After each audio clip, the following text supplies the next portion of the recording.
Salut à tous, bonjour à tous, bienvenue dans ce 7e épisode de Avec Dessy. Vous connaissez si vous avez écouté les premiers épisodes. Pour ceux qui n'ont pas écouté les premiers épisodes, on va vous faire un petit séance de rattrapage. Avec Dessy, c'est notre format 11e art qui est dédié à des histoires du foot qui auraient pu se dérouler autrement. Alors on va pas chercher les choses les plus farfelues, vous en avez l'habitude, on prend des faits dans l'histoire qui auraient vraiment pu se passer autrement. On essaye de voir les conséquences de tous ces faits du football. On peut parler de transfert, on a parlé de mains aussi récemment, on pourra parler de fiasco d'arbitrage. Mais aujourd'hui, on va se dédier à un homme qui est probablement la définition de la fidélité, bien plus que l'homme avec qui j'enregistre cette émission, Oh! mais dont le destin aurait pu être complètement différent, notamment à peu près à mi-chemin de son parcours avec son club de toujours. Mais avant de rentrer dans le vif du sujet, j'ai le plaisir d'accueillir Val, fidèle acolyte, qui est de toutes les émissions. Val, comment tu vas? Écoute, ça va bien malgré cette balle un petit peu perdue qui est sortie de ton introduction pour moi. Elle Je est sais pas elle pourquoi est perdue, elle est gratuite complètement et gra fausse en plus, et complètement elle est fausse. complètement gratuite, ouais, tout à fait. Mais sinon ça va très bien et je suis d'autant plus satisfait que, aujourd'hui nous allons parler, d'un joueur de foot, tout à fait romantique et tout à fait italien aussi. Donc on va pouvoir, lui franciser un petit peu son prénom, parce que j'adore faire ça. Donc on va l'appeler François Tau pendant toute l'émission, si ça te dérange pas Flo.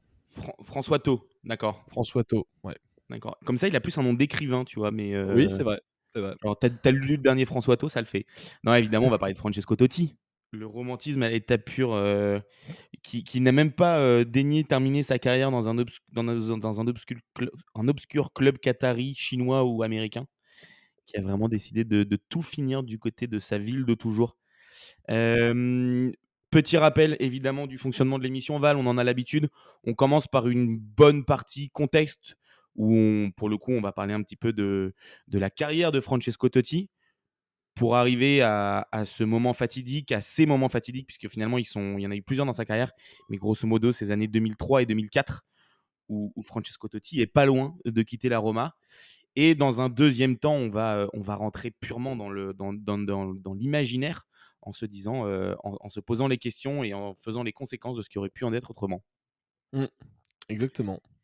Et ben écoute Val, je crois qu'on va pas perdre de temps, on va commencer directement avec le contexte. Bah, oui, parce qu'il y a quand même toute une carrière à résumer. Alors, Plutôt, ouais. 24 ans de carrière au plus haut niveau. On se rappelle de cette fin de carrière un petit peu mémorable, où, avec des adieux absolument magnifiques. Mais voilà, il y a quand même 24 ans de carrière à résumer avant ça, et une carrière assez riche parce que Francesco Totti donc fait ses débuts en pro avec la Roma en 1993. Voilà, une autre génération, on peut le dire. Moi, j'étais pas né, donc Moi non voilà. plus. Et Mais pour ouais, le football 1900 d'ailleurs, 1993. Très triste année pour comment? le football. Ouais, Très, très oui, triste oui, année oui, pour le football, notamment français. tu as raison. Mais lui se porte plutôt bien à cette époque-là. Enfin, déjà, ça va bien, même s'il fait une première saison où il inscrit, entre guillemets «que 4 buts» et fait 4 passes décisives pour un rookie, on va dire. C'est quand même une bonne première saison. Et puis très rapidement, il va arriver, enfin il va prendre sa place dans le 11 titulaire de la Roma et s'imposer comme un joueur, référencé. Ouais, alors toi là, tu parles de la saison, 93-94. Effectivement, il joue 2 matchs sur la saison précédente, la saison 92-93. C'est ses 2 premiers matchs en pro. Alors bon, c'est des moments assez anecdotiques, hein, il joue 2 minutes par-ci, 2 minutes par-là.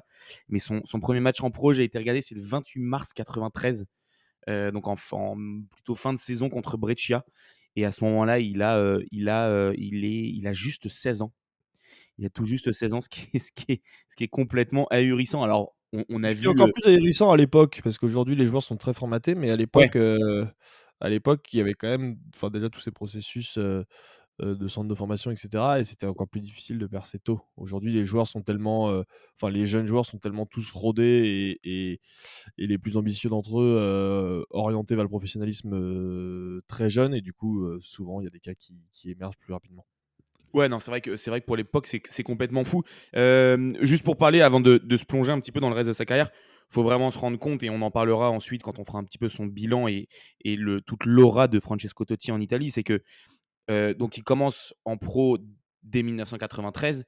Il est arrivé 4 ans plus tôt au club, en 1989, à l'âge de 13 ans, donc il intègre les équipes de jeunes, parce que je suis pas sûr qu'on puisse dire vraiment centre de formation à l'époque, mais en tout cas les équipes de jeunes de la Louve, mais c'est, ce gars-là est un enfant de la ville de Rome avant même d'être l'enfant de la Roma.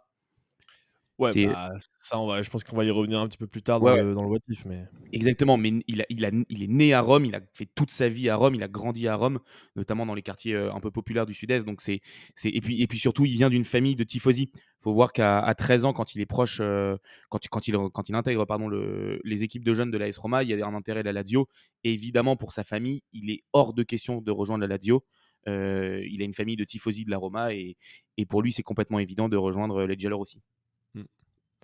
Mais du coup, ouais, pour continuer un petit peu le fil chronologique de sa carrière, rapidement, il va s'imposer comme un joueur, assez existentiel de cette équipe de la Roma, à tel point que dès 1998, il y a déjà des premières rumeurs de transfert assez insistantes, notamment du côté de la Sampdoria.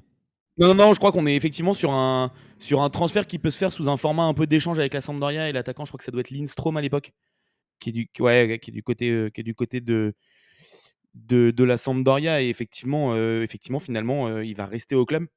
Le coach à ce moment-là, c'est un coach qui a eu 2 voire 3 fois sous ses ordres, Francesco Totti et ça fait partie des coachs les plus importants de sa carrière, c'est Zdeněk Zeman, le Tchèque, qui est un coach, trop souvent oublié dans l'histoire du foot, mais qui a beaucoup marqué, l'Italie, notamment la Roma dans ces années 90-2000 et c'est lui qui fait en sorte qu'il reste. Effectivement, tu as complètement raison, Val, il fait en sorte qu'il reste en 98 et le placer vraiment comme, probablement le joueur le plus important de son équipe à ce moment-là.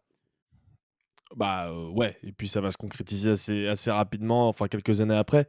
Parce que c'est après il y a Fabio Capello qui arrive sur le banc de la Roma, si je dis pas de conneries et Pas mal aussi. oui, ce qui est pas mal aussi et ça va se concrétiser assez rapidement parce que alors Capello arrive en 99, il y a une première saison qui va être, déjà assez intéressante où la Roma va finir sur le podium. Il y a une deuxième saison plus compliquée où là, ils vont finir 6e, avec un Totti qui est un petit peu moins, rayonnant que sur les années 2 années précédentes notamment. Mais, il y a surtout cette troisième saison qui va probablement rester dans l'histoire de la Roma, mais surtout dans l'histoire, de Francesco Totti parce que c'est, donc la seule ligne de son palmarès, enfin, en club, je veux dire. La plus belle. Ouais, bon, la plus belle, je sais pas, hein, il y a quand même Avec son quelques club évidemment. avec son club, ouais. Hem mais donc c'est ce titre de champion, qui va conquérir en étant le capitaine de cette équipe. L'image un petit peu de cette équipe malgré l'arrivée de Batistuta, cette année-là à la Roma, qui était aussi un joueur absolument immense.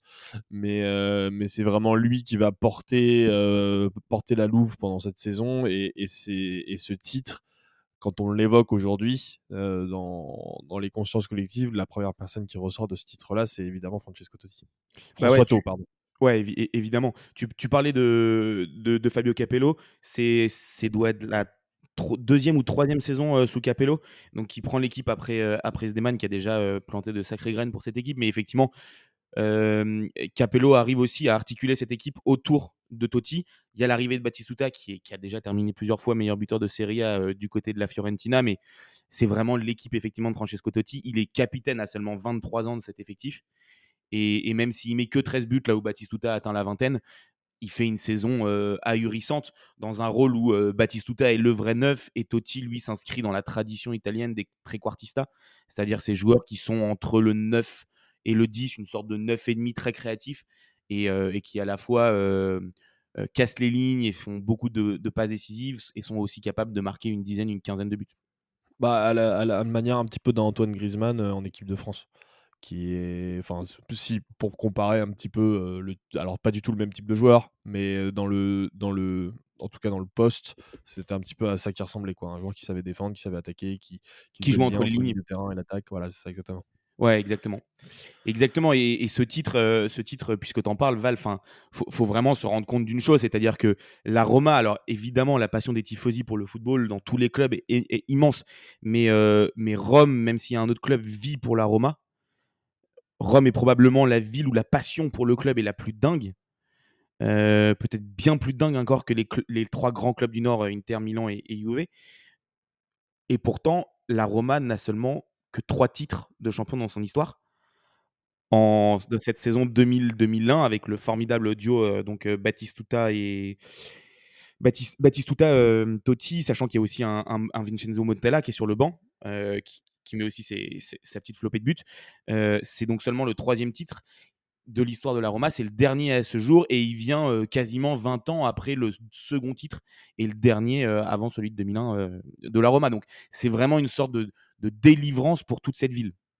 Pourtant, on est vraiment dans une Italie où le milieu des années 80, enfin les années 90 et le début des années 2000, l'Italie est très clairement le meilleur championnat au monde.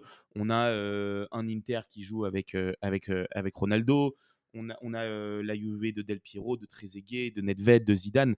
C'est le championnat, enfin même Nedved qui est plutôt du côté de la Lazio d'ailleurs à ce moment-là. On a un Parme qui est encore là, on a un Milan qui est immense. C'est le plus grand championnat au monde et c'est aussi ce Bah, qui d'ailleurs en 2003, il y a la finale 100 italienne entre la Juve et le Milan, exactement. qu'on aurait préféré ne pas voir d'ailleurs, mais c'était, ça montre l'hégémonie à l'époque de ce championnat-là. Ouais, et c'est ce qui explique la complexité aussi de remporter ce championnat-là et qui montre, même s'il y a au final un seul titre de Scudetto, que la Roma dans cette saison-là a été immense. Avant de se plonger dans le reste de sa carrière du côté de la Roma, juste cette année 2001, il a fini quand même 5e au Ballon d'Or après avoir gagné son Scudetto, Ouais, ce qui est plutôt costaud. oui, c'est pas mal. Mais d'ailleurs, si on avance un petit peu, enfin, je commence à nous corriger dès maintenant parce qu'il s'avère qu'on a quand même dit des petites conneries, puisque la Roma a quand même remporté 2 coupes d'Italie en 2007 et 2008. Ouais, Donc c'est pas les seules lignes de son palmarès, mais il y a eu un c'est ce qu'on vous explique depuis quelques minutes, c'est qu'il y a eu un tel engouement et une telle ferveur autour de ce titre 2001 qu'on en a peut-être même tendance à oublier, de temps en temps, ces coupes d'Italie qui sont quand même des titres, assez magnifiques et d'ailleurs pour lesquels, Totti, jouera un rôle assez important. ouais. Passé, la joie de ce titre 2001, il y a cette espèce de frustration l'année suivante où le club va finir deuxième à un point derrière le champion de l'époque qui est le Milan, si je dis pas de bêtises. En 2001-2002, Hem, ouais. je crois que c'est la Juve. La Juve peut-être, OK, bon, bah, voilà. En tout cas, il y a cette frustration derrière et puis on a l'impression que ce groupe aura du mal à se relever puisque, la saison d'après encore, donc 2002-2003, le club va finir 8e, et on a vraiment l'impression qu'on arrive à une espèce de fin de cycle à ce moment-là, ce qui va entraîner aussi les premières rumeurs, de transfert de Francesco Totti.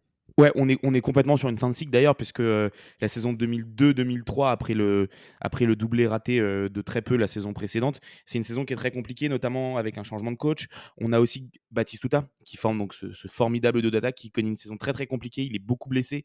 Il joue à peine une douzaine de matchs pour un ou deux ou trois buts en championnat. Donc, c'est une saison qui est compliquée. Alors, pour autant, Totti sera élu meilleur joueur de l'année. Alors, sachant que les Italiens ne fonctionnent pas par saison, ils fonctionnent par année civile. Donc, il est élu meilleur joueur de Serie A en 2003. Il avait déjà eu ce titre en 2000, mais effectivement, c'est une saison qui est très compliquée. Batistuta s'en va, du coup, après sa saison alourdie par les blessures. Et on est clairement en train de se dire qu'il y a une fin de cycle, effectivement, du côté de la Louve. Bah, c'est pour ça qu'en 2003, il y a déjà des premières rumeurs de transfert avec, le Chelsea d'Abramovich qui vient d'être acheté. Tiens, c'est marrant ça, on dirait qu'on fait nos what if en fonction des sujets précédents. C'est dingue, on Mais, a on a on a toujours un lien, effectivement. ouais, exactement. Bah, du coup, le Chelsea Abramovich qui achète Chelsea cette année-là en 2003, qui veut évidemment, impulser son projet, à coups de millions d'euros, et qui donc cherche à recruter des stars. À l'époque, évidemment, Totti en est une puisqu'il est meilleur joueur de Serie A. Et il y a des premières rumeurs de transfert. Je crois que c'est avec Emerson, qui Ouais, a une offre de exactement. 150 millions d'euros, qui arrive sur la table des dirigeants, romains et qui vont refuser cette première offre. Exactement, exactement et sur les 150 millions, les rumeurs, alors évidemment, on ne l'a jamais su parce que le transfert a jamais été officialisé, mais les rumeurs font état de 120 millions sur les 150 pour Francesco Totti. On imagine bien de toute façon que sa valeur est quand même nettement supérieure à Emerson, même si Emerson était un très bon joueur. Ce qui aurait fait à ce moment-là et très large et assez largement de Totti le meilleur le joueur le plus cher de l'histoire du football.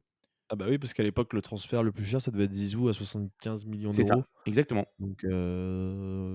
Ouais, ça aurait fait un petit coup, un petit record.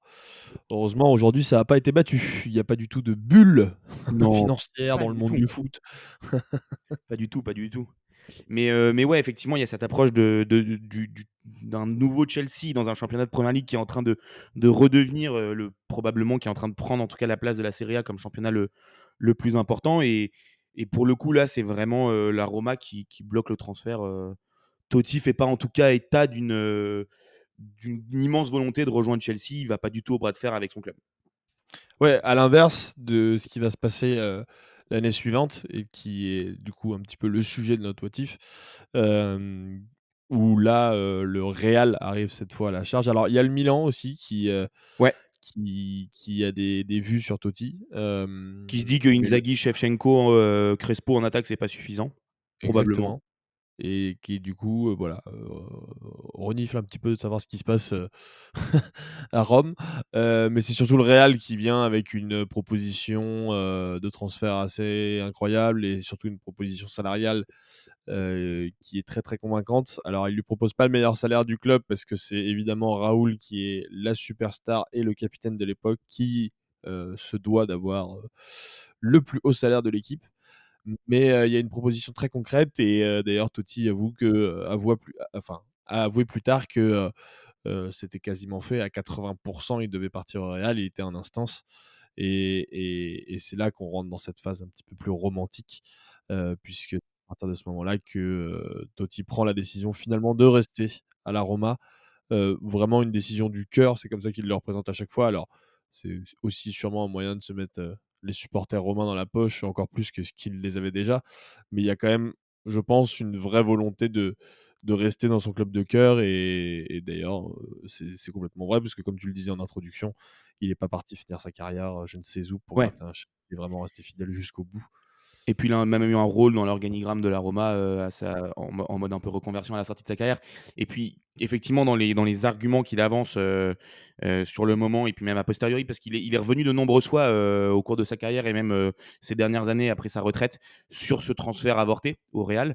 Il explique aussi ce choix par le côté, «Je voulais rester parce que c'est mon club de cœur effectivement, puis c'est le club de ma famille, c'est le club de mes amis. Je ne voyais pas quitter tout ce monde-là, les décevoir, alors qu'au final j'étais, un peu le privilégié à jouer pour le club que j'aime plus que tout». Ce qui est très intéressant aussi de voir, à l'été 2004, hem, on parlait des difficultés de la Roma. La Roma en fait dans toutes les années Totti, c'est, une sorte de montagne russe effrénée. C'est-à-dire qu'il y a des saisons où ils sont très hauts. Alors évidemment, il y a ce scudetto en 2001, mais, il y a aussi, je crois qu'il est 9 fois vice-champion d'Italie, ce qui est complètement fou. Et alors en réalité, c'est plutôt 8 parce qu'il y a une saison, il y a la saison Calciopoli où évidemment, en fait, la Roma, je crois, termine quatrième, mais avec les points de retrait et surtout la rétrogradation de la Juve, en réalité, la Roma finit deuxième sur un classement changé, mais ce qui finalement change pas trop l'histoire et je crois qu'ils sont effectivement 8 fois vice-champions sous Totti, ce qui est complètement dingue. Mais il y a aussi beaucoup de saisons où, quand ils ne sont pas vice-champions, ils sont effectivement, tu le disais tout à l'heure, autour de la quatrième, cinquième, sixième, huitième place, ce qui est un classement pas normal à ce moment-là pour la Roma. Et donc en 2004, Totti sort de deux saisons, notamment une saison assez compliquée. Et surtout, un an après le départ de Batistuta, la Roma a de grosses difficultés financières. Il est en négociation pour prolonger et il n'arrive pas notamment à trouver un accord financier. Au départ, le club, en fait, galère à pouvoir tout simplement le prolonger en augmentant son salaire. À ce moment-là, il est en pleine possession de ses moyens, il est international titulaire sans aucune contestation. Il a 25-26 ans. Donc lui se pose la question. Et d'un autre côté, il y a le Real qui lui fait, au-delà du pont d'or financier où évidemment il aura un salaire bien supérieur, qui lui promet de jouer avec des joueurs, et Totti va revenir là-dessus, avec lesquels il rêve de jouer. Totti a vu Zidane au début des années 2000 du côté de la Juve. Il le dit, il aurait rêvé de jouer avec Zidane, même si on peut se poser la question d'ailleurs de la complémentarité, puisque c'est deux joueurs qui auraient pu peut-être se marcher dessus. Et surtout, Totti révèle que le joueur avec lequel il aurait le préféré jouer, c'était Ronaldo. Il se voyait déjà complètement servir Ronaldo. Ce qui est intéressant aussi du côté du Real, on est dans cette époque un peu de folie douce de Florentino Pérez avec ses fameux Galactiques. C'est que c'est aussi pour pallier au début du déclin de Figo, qui va partir lui à l'été 2005, donc un an plus tard, mais qui commence déjà à être un peu moins performant, à moins jouer du côté du Real. Donc il y a aussi toute une sorte de logique sportive, même si les Galactiques n'avaient peut-être pas forcément de logique sportive, mais du côté du Real. Et finalement, ce qui avait aussi beaucoup motivé Florentino Pérez à faire une offre à Totti, c'était son niveau de jeu, mais c'était que Totti, je crois, il joue deux fois le Real en Ligue des Champions dans les années précédentes. et à chaque fois au Bernabéu, il a un niveau dingue. Je me demande même s'il n'y a pas une ovation pour lui du Bernabéu sur un de ces 2 matchs en 2001 ou 2002 dans ces eaux-là. Bah, Hem, il y en a il y a c'est sûrement le cas en 2000-2001, mais après il y a eu surtout des grandes ovations, après quand il est revenu, ouais. Quand il est revenu au Real, après ce transfert avorté, qu'il avait déjà fait ses déclarations comme quoi c'était 80 fait et en fait le public du Real a eu le beau geste de d'ovationner, ce joueur alors qu'il les a pas trahis, mais il leur a mis un petit plan, quoi. Je suis pas sûr que Kylian Mbappé soit applaudi la prochaine fois qu'il c arrive à Madrid. ouais, exactement, c'est un peu il y a un parallèle à faire qui est assez énorme. À la différence que Mbappé, même s'il avait, comme Totti, à un moment dit oui pour le Real, enfin, en tout cas, probablement dit oui ou accepté une offre, il y a une différence qui est assez notoire. C'est que même si on connaît l'affection de Kylian Mbappé pour le Real Madrid, Totti, plusieurs fois au cours de sa carrière, alors qu'il était encore joueur et même au moment de son transfert, a clairement dit que voilà, pour lui, jouer pour la Roma, c'était tout, mais que le Real pardon, était un club pour lequel il avait une immense affection. D'ailleurs, il reviendra plus tard sur sa carrière où il exprime une forme de regret de ne pas avoir joué pour le Real. Euh, Notamment, je pense qu'il pense à son palmarès et à sa trace dans l'histoire dont on reviendra plus tard, mais je pense qu'il y a un côté regret, non pas de, évidemment, il est très fier d'avoir fait toute cette carrière dans son club de cœur, et en même temps, il avait une sorte de réel amour pour le club de Madrid, et c'est pour ça que Bernabeu, quand on en parlait, en tout cas, à chaque fois qu'il est revenu au Bernabeu, il a eu le droit des ovations, parce qu'il a pas triché, quoi. Ouais, jusqu'en 2016-2017, je crois, où la Roma a rejoué justement le Real, Ouais. sur une confrontation aller-retour et même 15 ans après, il continue à être ovationné dans ce stade. Ouais. D'ailleurs, Donc juste voilà. parenthèse, à ce moment de l'été 2004, il y a l'Euro 2004, Mmh. et on voit qu'il est vraiment perturbé par ce choix très difficile à faire pour lui. Notamment, il y a son Euro 2004 qui est catastrophique pour l'Italie. Et lui, en plus, il se fait remarquer par un comportement pas très approprié, puisque je crois qu'en phase de poule, il y a un. Ouais, je crois que c'est en phase de poule, évidemment, puisque les Italiens sont sortis en poule. Il y a un crachat sur Poulsen, le Danois, qui met un peu Totti au milieu d'une polémique, bon, qu'il a mérité pour le coup, mais on sent qu'il n'est pas forcément très bien à ce moment-là. Bah, ce qui nous permet peut-être d'ailleurs d'enchaîner avec notre premier what if, Flo, pour, continuer un petit peu, la carrière de Totti. Mais comme il y a ce point de bascule justement en 2004 avec ce transfert un petit peu avorté, la question de savoir qu'est-ce qui se serait passé s'il était parti justement, quelle aurait été sa carrière se pose à ce moment-là. Moi, il y a des premiers éléments de contexte déjà, c'est juste de regarder, la suite de sa carrière à la Roma. Heu, au-delà de l'histoire qu'il aura laissée dans le club, il y a quand même des performances qui sont assez incroyables. À partir de 2005, évidemment, il est toujours, titulaire, en équipe nationale, mais à partir de 2005, il va réaliser ses meilleures saisons entre 2005 et 2009. Il va inscrire, au minimum 15, 13, 14 et 26 buts. Mais voilà, il y a cette saison 2006-2007 où justement il inscrit 26 buts et 9 passes décisives, Il finit meilleur où buteur de Serie A. il finit meilleur buteur. Ce qui est, il y a quand même eu une tradition des buteurs en Serie A, enfin des grands buteurs en Serie A qui a toujours été très, très forte. Et terminer meilleur buteur d'une saison de Serie A, c'est quand même une performance à noter. Ces Donc saisons-là, elles ouais, sont marquées aussi collectivement, hein, 2007-2008. Ils finissent déjà deuxième en 2006-2007, donc la saison où il termine meilleur buteur. Et en 2007-2008, ils refinissent à nouveau derrière l'Inter. Et il manque le Scudetto pour seulement 3 points. mmh. Ouais, mais en tout cas, cette période-là, c'est littéralement c'est vraiment la période faste de sa carrière où là encore, il y a des à la fois un plaisir immense à le voir jouer et cetera, mais il y a aussi une frustration de ne pas le voir gagner, une nouvelle fois un scudetto. Alors il y a ces 2 coupes d'Italie, on le disait, mais il y a quand même cette frustration-là de se dire: «Waouh, on a quand même eu un joueur, quasiment à son prime à ce moment-là» et cette frustration un petit peu de rien gagner, à la manière d'un Alexandre Lacazette. Qui n'a tout de même pas gagné le championnat. Non, qui n'a pas gagné le championnat non plus, non. Ouais, mais ce que tu disais Val, c'est très juste, c'est grosso modo jusqu'au début des années 2010, et effectivement d'un point de vue individuel, ses meilleures saisons. La Roma à chaque fois est quand même dans le haut du classement avec une équipe qui est complètement différente de celle du début des années 2000. Là, c'est plus la génération avec Mexès notamment, avec Mexès qui fait de sacrées piges et du côté de la Roma et puis il y a un autre joueur qui arrive à ses côtés dont on va parler aussi un peu plus tard, mais un autre Romain comme lui qui aura largement marqué l'histoire du club. Mais ce qui est très intéressant, c'est que donc on parlait de ces saisons où Totti cartonne, où la Roma est pas loin de chercher le titre. Ensuite, ils ont de nouveau des trous d'air. Sur la toute fin de la décennie 2000, les saisons 2008-2009 notamment, est assez compliquée. Et à chaque fois, ils rebondissent. En 2009-2010, ils finissent un nouveau vice-champion derrière l'Inter à seulement 2 points. Je crois qu'ils sont même en tête au soir de la 35e journée. Donc comme quoi, mine de rien, quand on regarde Totti, en fait, il y a un côté, quand on regarde sa carrière, alors évidemment, il a gagné de très beaux titres.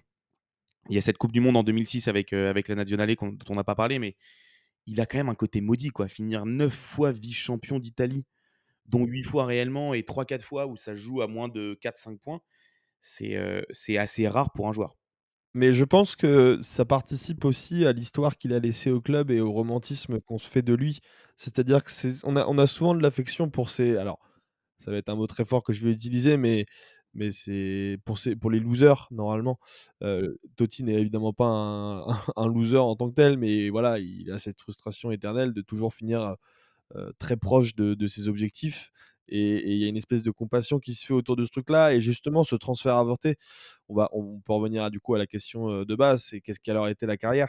Ce transfert avorté renforce encore un peu plus cet aspect romantique autour de ce joueur-là, parce qu'il y a ses échecs, parce qu'il y a quand même la persévérance qui fait de lui un joueur, en plus d'être un joueur, complètement bonbon, un joueur, complètement romantique.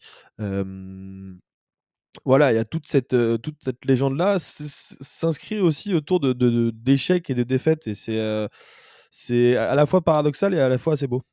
Bah, c'est complètement ça. Et pour parler d'un autre joueur, petite parenthèse, d'un standing assez similaire et qui a aussi gagné de très beaux titres et même plus de titres, mais à qui il a manqué un titre, c'est Steven Gerrard qui a, alors si on oublie son intermède au LA Galaxy ou en pré-retraite, qui a fait toute sa carrière à Liverpool. Et ce qui est marrant, c'est que Quel vendu, putain!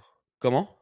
Quel vendu, ce Steven! Ouais, ouais, ouais, non, mais c'est ça, pour tout ça pour aller se pourfond avec le capitalisme, même avec le grand capital américain.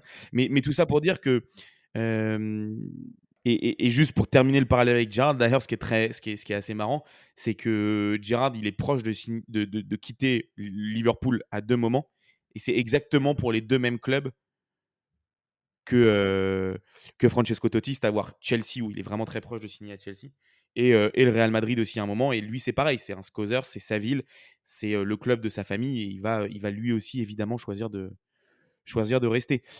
Pour continuer sur la carrière de Totti, il y a ce côté, légende de la Roma où effectivement il serait peut-être pas, resté, enfin en tout cas devenu à tel point l'idole de toute une ville et de tout un club, et peut-être pas autant de romantisme. Moi, par contre, je reste persuadé qu'il aurait peut-être fait 4, 5, 6 saisons au Real et qu'il serait revenu terminer sa carrière, mais même faire la fin de sa carrière à 30 ans passés, 31 ans, du côté de la Roma. Parce que je pense qu'il est de cette veine-là, ne pas pouvoir, ne pas finir dans son club de toujours. Je pense que voilà, il aurait pu faire ses 4, 5, 6 ans maximum du côté du Real de 2004 au début des années 2010. Mais par contre, ce qui pose la question, c'est quel aurait été, lui, son poids dans l'histoire du foot global, dans l'histoire du foot avec un grand F, et pas uniquement de celui de la Roma, s'il avait rejoint le Real à ce moment-là. Ouais, oui, parce que son histoire s'écrit aussi par rapport à sa fidélité. 24 ans de carrière pour un seul club, je suis pas sûr qu'il y ait énormément de joueurs qui aient dû le faire. Peut-être Ryan Giggs, à Manchester, Bah, Maldini, mais Maldini, ouais. Maldini Oui, peut Buffon mais doit pas être Buffon tous doit ces pas être très loin. joueurs-là, ouais, enfin, Buffon, il a quand même été payé par le Qatar pendant longtemps, pendant au moins 1 an. C'est vrai, mais il a fait quand même, pas mal de saisons du côté de la Oui, Juve. oui, oui, Mais c'est bien vrai sûr, bien qu'il a sûr. quand même fait, 2 autres clubs à côté, quoi. Oui, c'est ça, mais c'est ça que je veux dire aussi, c'est que tous ces joueurs que tu viens de citer, c'est des joueurs qui s'affirment dans l'histoire grâce à leur fidélité à leur club, et si Totti avait eu ce départ, enfin, s'il y avait eu ce départ de Totti, pardon, ce serait pas probablement pas inscrit de cette façon-là dans l'histoire du football, et d'ailleurs, on peut se poser la question de est-ce qu'il aurait vraiment réussi à jouer au Real, qui est quand même une une autre question intéressante parce qu'il arrive vraiment dans cette époque galactique, on l'a dit, avec Raoul, Guti, Ronaldo, Zidane, Figo. Enfin, il serait arrivé, Beckham aussi. La question de savoir si déjà il aurait eu une place pour être titulaire, alors je pense qu'il aura quand même eu du temps de jeu, mais quelques années plus tard, il y a eu le cas de Kaka, qui a jamais vraiment réussi à s'imposer, dans un style un petit peu similaire aussi. Hem, enfin, je veux dire en termes de positionnement sur le terrain, parce que c'est pas du tout les mêmes joueurs non plus. Mais, Mais avec une mais concurrence limite qui était peut-être, moins forte pourtant à l'arrivée de Kaka. Parce qu'effectivement ouais, bien Totti sûr, ouais. sur des joueurs qui peuvent marcher un petit peu sur ses plates-bandes et sur son poste, lui qui est une sorte de entre le 9 et le 10, le vrai trequartista, il aurait pu marcher sur des plates-bandes d'un Beckham, d'un Figo, surtout d'un Zidane. Il aurait été incompatible avec aucun de tous ces joueurs-là, mais c'est-à-dire que dans le spectre de tous ces galactiques, ça aurait été compliqué. Après, il y a peut-être au final que 2 ans, les 2 premières années où ça aurait été peut-être été plus compliqué parce qu'on le disait, Figo, lui, est parti en 2005, Zidane, il prend sa retraite, après la coupe du monde 2006, Beckham part à peu près dans les mêmes eaux, du côté du Galaxy. Donc je pense qu'il aurait eu, in fine sa place de titulaire, au bout d'1 an et demi, 2 ans. Les 2 premières saisons, il l'aurait probablement eu aussi au vu de l'investissement du Real, mais par contre je sais pas ce que le Real aurait fait avec encore un joueur offensif en plus, quoi. Ouais. Mais en tout Bah, cas, ils auraient vendu des maillots. ouais, ouais, c'est vrai. Mais ce qui est très intéressant, c'est qu'on parlait de l'image qu'on a de Totti dans l'histoire, c'est celle du joueur ultra fidèle à la Roma. Maintenant, quel aurait été son point dans l'histoire s'il avait fait 5-6 saisons du côté du Real? Est-ce qu'au final, sa place dans l'histoire du football aurait pas été plus importante parce qu'il aurait plus gagné avec le Real et il se serait peut-être. Alors peut-être que individuellement, il aurait peut-être moins brillé. Et encore, c'est quelque chose qui peut se débattre. Parce qu'à partir de 2006, ça aurait probablement été son équipe à lui. Et à ce moment-là, il a 27-28 ans. Alors 2006, il est déjà un petit peu plus vieux parce qu'il signe, enfin 2006, il a le 30 ans, 30. pardon. Ouais, il a 30 29-30. ans, ouais. Mais oui, tu as raison, toutes ces questions-là se posent. Comme d'autres questions d'ailleurs, par exemple la question de j'avance un petit peu dans le sujet, mais la question de la carrière de Luciano Spalletti, qui est quelqu'un on n'a pas encore évoqué, mais Luciano Spalletti arrive, en tant qu'entraîneur de la Roma en 2005. Il va rester pendant 4 ans jusqu'en 2009 et alors, il a eu un début de carrière qui était déjà assez convaincant, notamment du côté de Empoli, dans les années fin des années 95, fin des années 90 même. Et il arrive à la Roma en 2005, qui est évidemment la période où donc, Totti est débarrassé de ses rumeurs de transfert, qu'il est 100 concentré sur le club de Rome et sur, la coupe du monde et cetera. Donc il est vraiment dans une mission, heu, vraiment pour redevenir champion en plus. Et ça va être les années fastes de Totti, à tel point qu'on se demande si, la carrière de Luciano Spalletti pendant 4 ans ne dépendait pas essentiellement, de la réussite de ce joueur. Alors, on connaît, enfin, on essaie de se rappeler de temps en temps la suite de la carrière de Spalletti. Il y a 5 ans au Zénith Saint-Pétersbourg et il revient à la Roma ensuite. 2 ans à l'Inter, avant de laisser sa place à Conte, si je dis pas de bêtises, qui sont quand même assez compliqués.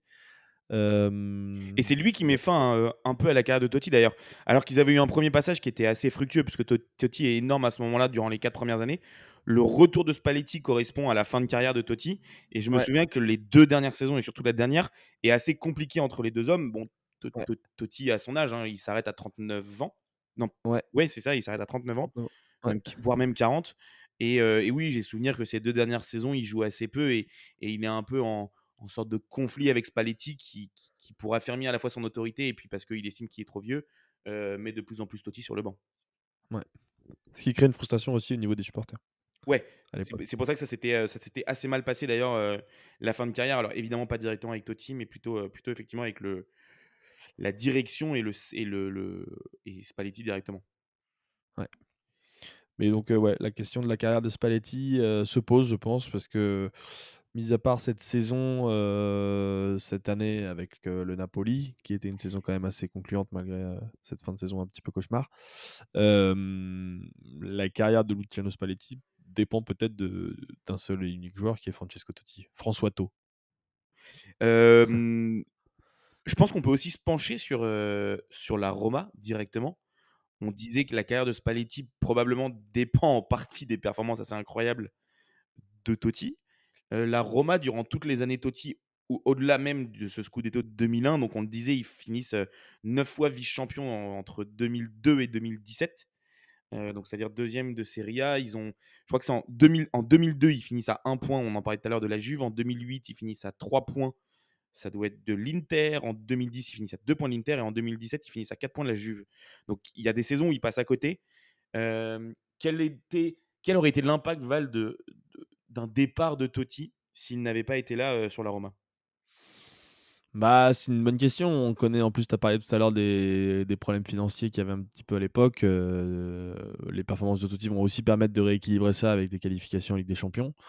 Ça, c'est un des premiers aspects. Peut-être que la situation financière n'aurait pas été, aussi bonne, enfin aussi bonne.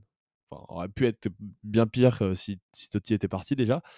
Quoique ça aurait été peut-être compensé par un transfert un peu intéressant. Faut le mettre un petit peu dans le contexte aussi.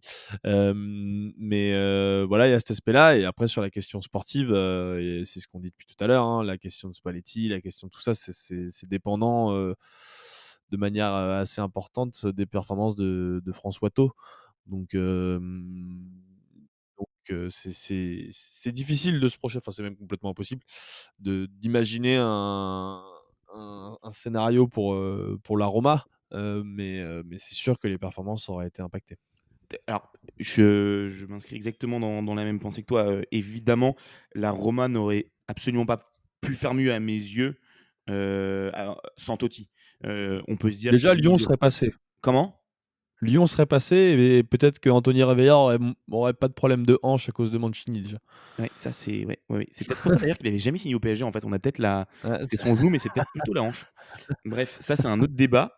D'ailleurs, petite parenthèse, ça fait penser aussi que, Totti dans son côté un peu maudit malgré ce scudetto de 2001, beaucoup 2e. Par contre en coupe d'Europe, ça a quand même assez souvent été une catastrophe. Je crois qu'ils font une fois une demi-finale de Ligue des Champions, ça doit être contre Manchester, fin des années 2000, genre ah oui, 2009 ou oui, quelque oui, chose comme ça. ouais. Mais ils se font torpiller et grosso modo, les parcours européens de la Roma en coupe d'Europe sont pas terribles, ils sont souvent sortis en poule ou en 8e.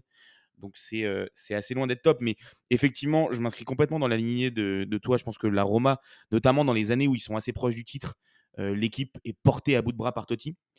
Par contre, dans des années où ils font des bons résultats sans être très proches à quelques points du titre final, il y a peut-être des années, notamment les années sous Garcia, où Totti est encore très bon.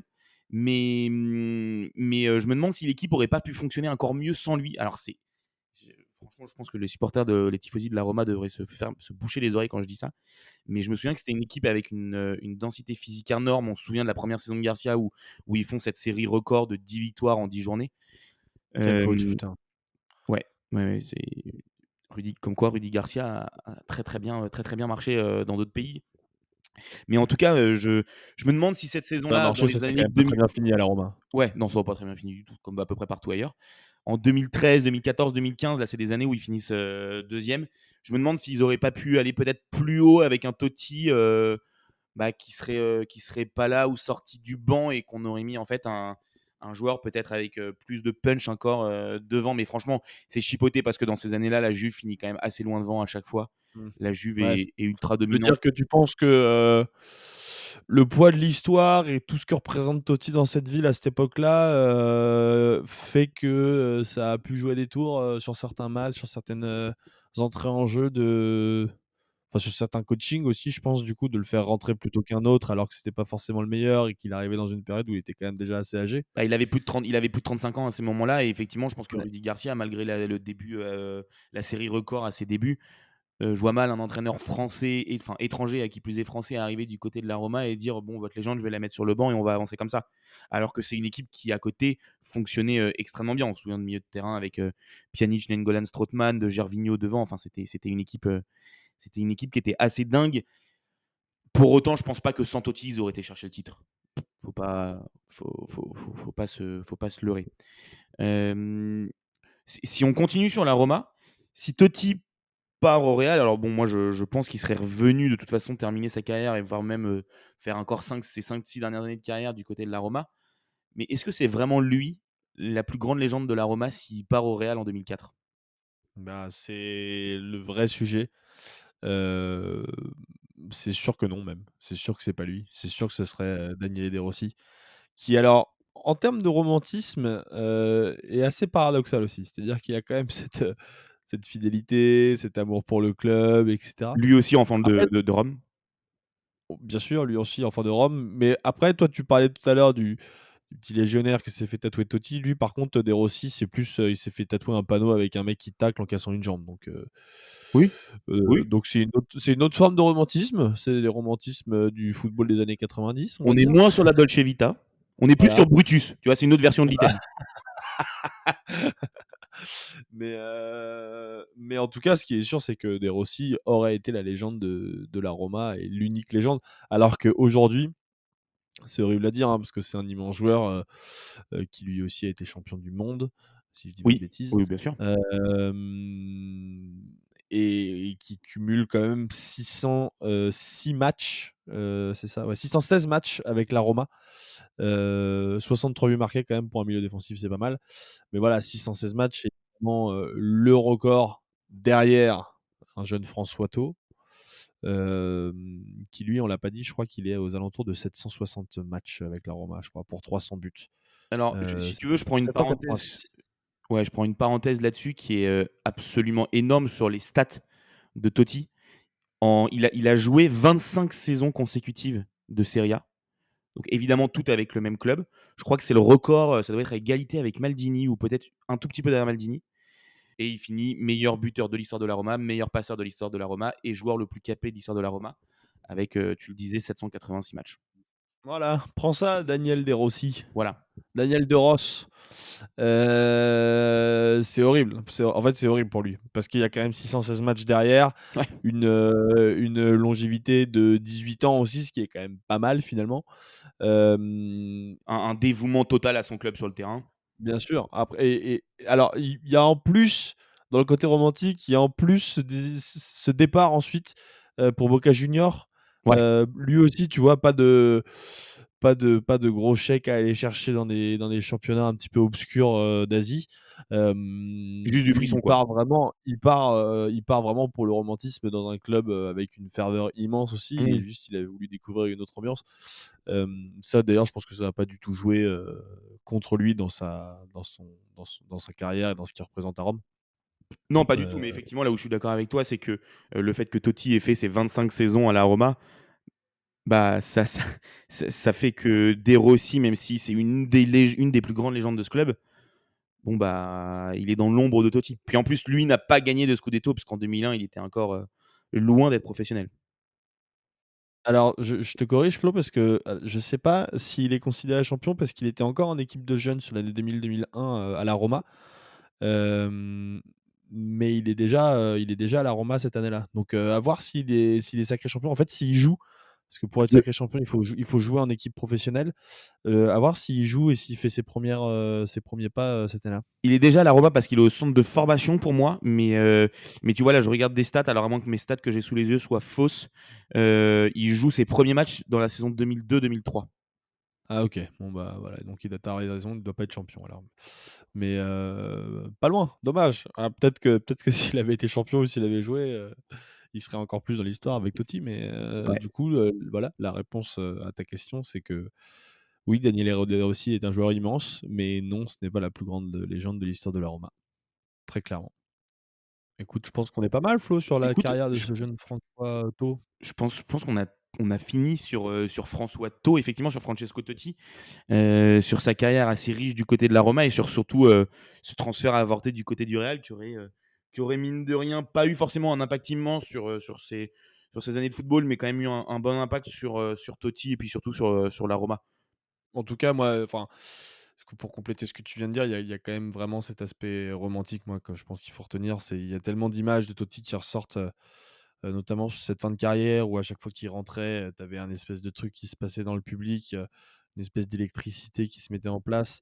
Et puis il y a cette image, cet hommage aussi, bah, pour son dernier match, un hommage qui était particulièrement réussi, heu, avec, tout un Stadio Olimpico, complètement en fusion. Non, vraiment l'aspect romantique qu'il faut retenir de ce joueur, c'est essentiellement ça et justement ce non-transfert et cette, loose un petit peu générale qu'il a eu pendant toute sa carrière contribue aussi à ça et ce qui en fait un joueur, tout à fait immense, en plus d'être un footballeur, magnifique. Bon, bah, écoutez, on espère que ce nouvel épisode d'Avec Dessy vous a plu. Peut-être pas le plus impactant sur l'histoire, et le poids du football, mais en tout cas un Avec Dessy qui aurait pu avoir, quand même un gros impact, comme on l'a expliqué sur la carrière de Totti et sur l'AS Roma. On va vous retrouver très bientôt, je pense, sur de nouveaux épisodes. On va essayer de pas vous lâcher l'été, histoire que vous puissiez continuer à nous écouter. Sur la plage, au bord de la piscine, à la montagne, bref, là où vous allez emmener vos vacances et évidemment votre appli Spotify ou Deezer ou autre plateforme. Allez, à bientôt. Ciao Flo.